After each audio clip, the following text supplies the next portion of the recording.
সেই জিনিসটা জানার জন্যই আমি ডিবি প্রধান হারুন আঙ্কেলের কাছে আসছি। ডিবির সমস্ত যারা কর্মকর্তা আছে তারা আমাদেরকে সহযোগিতা করছে। তারা ইতিমধ্যে আপনারা জানেন আসামিও ধরেছে, 5 জন আসামি, তার মধ্যে 2 জনকে তারা অ্যারেস্ট করেছে, বাকিদের তারা ধরার প্রচেষ্টা করতেছে। সেই বিষয়ে আমি হারুন আঙ্কেলের কাছে পরামর্শ করতে আসছি এবং হারুন আঙ্কেলের সহযোগিতায়, তাছাড়া তাদের যারা বাকি কর্মকর্তা আছে সবার সহযোগিতায় বাকি আরো যারা আসামি আছে তাদেরকে ধরার জন্য অনুরোধ করতে বা আমি কথা বলতে এসেছি। যে মূলত আমি জানতে এসেছি বিষয়, আমি মামলা করতে এসেছি। হারুন স্যারের সাথে কথা বলেছি, আমার এখানে যে পুলিশ কমিশনার আছে তার সাথে কথা হয়েছে, মাননীয় প্রধানমন্ত্রীর সাথে কথা হয়েছে আমার, সেও আমাকে যথেষ্ট সহযোগিতা করেছে। তার সহযোগিতার মাধ্যমে আজকে আমরা জানতে পেরেছি আমার বাবার কথা।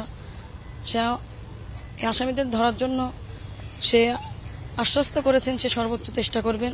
পাশাপাশি ডিবি প্রধান হারুন আঙ্কেল সহ ডিবির সকল কর্মকর্তা তারা আমাদেরকে আসলে তাদের নিয়ে আমার বলার কিছু নাই। তারা আমাকে যে পরিমাণ সহযোগিতা করছে আপনারা জানেন। আমার কোনো ভাই নাই, আমরা 2 বোন, আমার বড় বোন ডক্টর, আমি LLB পড়তেছি, আমি 3rd ইয়ারে, আমার ফাইনাল ইয়ার চলে, আমি ইউনিভার্সিটি অফ লন্ডনের আন্ডারে পড়তেছি। আমি নিজেই আসছি, তারা আমাকে খুব সহযোগিতা করছে, তারা আমাকে খুব আন্তরিকতার সাথে দেখছে বলে আমি খুব তাড়াতাড়ি খুব ইনফরমেশন পেয়ে গেছি। আমি আপনাদের কাছে সহযোগিতা কামনা করছি যে আপনারা আমার বাবার হত্যার বিচার চাই আমি, আপনারা এই বিষয়ে আমার সহযোগিতা করবেন, আপনারা নিউজ করবেন, আপনারা জানাবেন, আপনারা সারা বাংলাদেশ সহ সারা ওয়ার্ল্ডের সব জায়গায় আপনারা আলোড়ন সৃষ্টি করে দেন যেন আমার বাবার হত্যার আমি বিচার পাই। কারা করেছে, কেন করেছে, এর সুষ্ঠু তদন্ত চাই এবং আমি এর শেষ পর্যন্ত দেখতে চাই যে তারা কেন করেছে, কি জন্য করেছে। আমি বিচার চাই, আমি দেখতে চাই। তারা যেন আমার সামনে তাদেরকে কুড়াচ্ছে দিয়ে ফাঁসি দিয়ে মারা হয়েছে আমি যেন দেখতে চাই। আজকে আমি এতিম হয়ে গেছি, আজকে আমার পড়াশোনা শেষ হয়নি, আজকে আমি মাঝপথে। আপনারা সবাই জানেন আপনাদের পরিবারে সবারই সন্তান আছে, যার বাপ থাকে না, তার কেউ থাকে না, তারা এতিম হয়ে যায়। যতই কাছের আত্মীয় আপন মানুষ যেই থাকুক, বাবা এই বাবার মতন কেউ হয় না। আমার বাবা অনেক স্বপ্ন নিয়ে আমাকে এখানে পড়ার জন্য ভর্তি করেছে।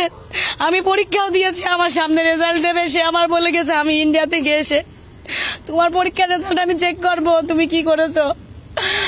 আমার কোনো কথাই সে রাখতে পারে, সে চলে গেছে। আপনারা শুধু আমার অনুরোধ, আমার বাবার এটার বিচার করবেন। একটা সময় 14 বছর আমার বাবা বিভিন্ন মিথ্যা মামলার হুমকিতে পলিয়ে থেকে যখন আমি অনেক ছোট তখন আমার বাবার কাছে পাইনি। যখন আমার একটু বুঝ হয়েছে, আমি যখন একটু বুঝ তখন আমার বাবাকে আমি কাছে পেয়েছি, এখন আমি হারিয়ে ফেললাম। আপনাদের কাছে আমার অনুরোধ, আপনারা আমার বড় ভাই, কেউ আমার বাবার মতন, আপনারা আমাকে সহযোগিতা করবেন। আমি আমার বাবার হত্যার বিচার চাই এবং আমি নিজে স্বচক্ষে আমি দেখতে চাই আমাকে কারা এতিম করলো, কেন করলো এভাবে। আমি চিনি না, কিন্তু আমি চিনতে চাই। এবং আমি হারুন স্যারকে আমি বলে এসেছি যে আপনি আইডেন্টিফাই করেন কেন এরকম হলো, কারণ আমি ল পড়তেছি, আমিও কিছু আইনের নিয়ম জানি। আপনি ইনভেস্টিগেশন করুন, আপনি দেখুন তারা কারা, আমাকে চিনান, দরকার আমি চিনতে চাই, আমি প্রকাশ্যে তাদের মৃত্যু দেখতে চাই। আমাকে এভাবে এতিম করে দিল আমার বাবা।